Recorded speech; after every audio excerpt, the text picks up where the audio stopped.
In 2017, the Clio Cup car is going to be running on the TOCA package, a very competitive series. It's in front of the touring car boys, so if they win the championship, then they can always move up into the big league.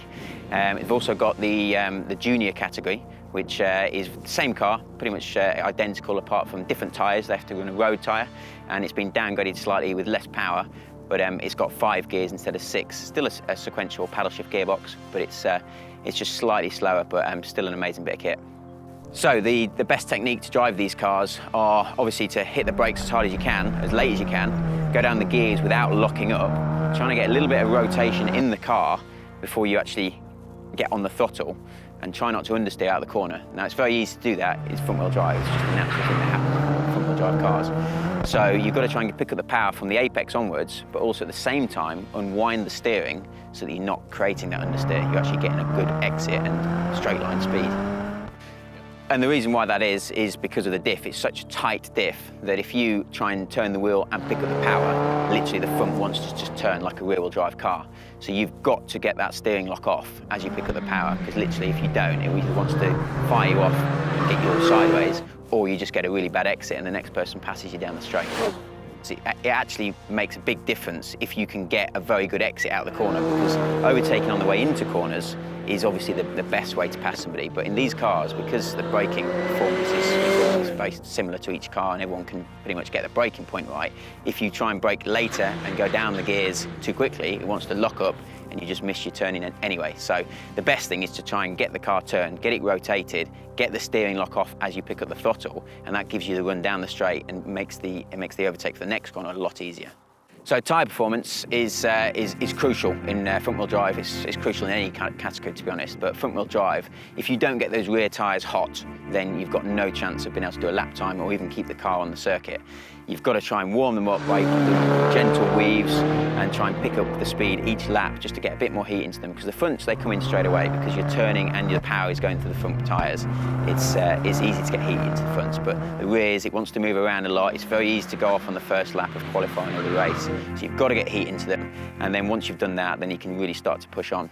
The way you set up a Clio front-wheel drive car is you always have fairly good front tyres on, or new, and you always try and have worse rears on, almost, sort of quite tired rears, to make the car move around a little bit more on the rear, but also give you the grip on the front. Now that's quite important for when it's dry and when you're on slicks. In the wet, you try and have 4 good, very good tyres, which is going to give you the grip and not make the rear too lively. To be fair, the car performs very well on wet tyres. It doesn't slide around as much as you would think it would, but once the tyres start to go off on the front, they start to understeer. So it's important to, again, try and get that balance in the car so that it doesn't understeer towards the end of the race, especially if it's wet all the way through the race. Most turbo cars that I've driven usually have a bit of lag. So when you pick up the throttle, it initially doesn't do a great deal. So then when it does come in, it gives you a lot of wheel spin and understeer.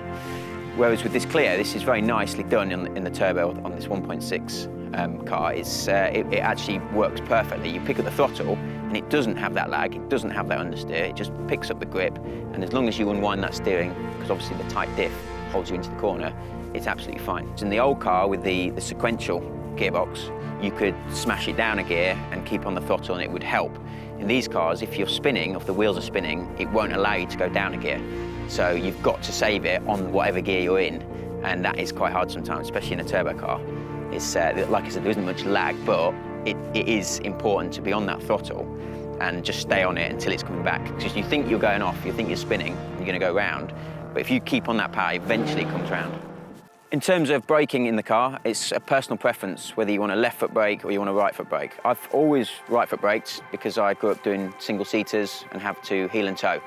And I find that I've got more feel in my right foot. But nowadays, a lot of drivers who are working on the simulator and learning the circuits on the sim, they learn how to left foot brake, and obviously they're coming out of karts as well, where you left foot brake. They prefer it. And you do get good performance because there's no sort of delay between coming off the throttle and onto the brake, so they get good performance. But sometimes it is very easy to outbrake yourself when you're left foot braking, and it's also very easy to carry both pedals. I've followed cars before where you're coming out of the corner and their brake light is just flashing away, so it's just losing speed down the straight. So you've got to be disciplined not to be on that brake pedal when you're accelerating. But when I right foot brake, obviously you're only pressing one pedal at a time. Renault have brought in a new championship for 2017. It's the Renault Clio Junior category. It's a fantastic series. It's very important nowadays for juniors of the age of 14 to 16 to be getting into Renault or a brand very early, because if they drive this sort of car at 14, 15, 16, when they're 17, they can jump into the senior version, and it's a superb sort of stepping stone for those drivers. The category itself, I think, is going to be superb. It's going to be about a 6-round championship. They're going to be on road tyres because they have to be, because all junior categories have to be. And I think that's an important thing with something that I talked about with cold rear tyres, because then it's going to be very hard for them to sort of feel that we're moving about.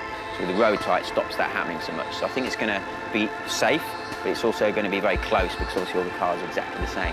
So I think it's going to be really enjoyable to watch, and it's going to be really enjoyable for the drivers, and they're going to learn a lot early on before they move up into the big category. I've been working with a lot of junior drivers recently. I have done for many years, but especially in obviously the new Clio category for the juniors. They've been amazing. They've picked it up very quickly. They're learning very quickly. It's like starting with a fresh bit of canvas. You're not having to pick up any bad habits or teach them new things that they need to work on. It's starting from fresh, and they're learning how to drive front-wheel drive properly right from the start, which is so important, because I had to do it the hard way and go from single-seaters and GT cars and then learn how to discipline myself to stop myself pushing too hard and spinning off all the time. Because it's very easy to do. You've got to pick up the throttle as soon as that back end comes round, which is very weird to start with. But if you get them early, you teach them that, and then they know how to do it for the rest of their careers.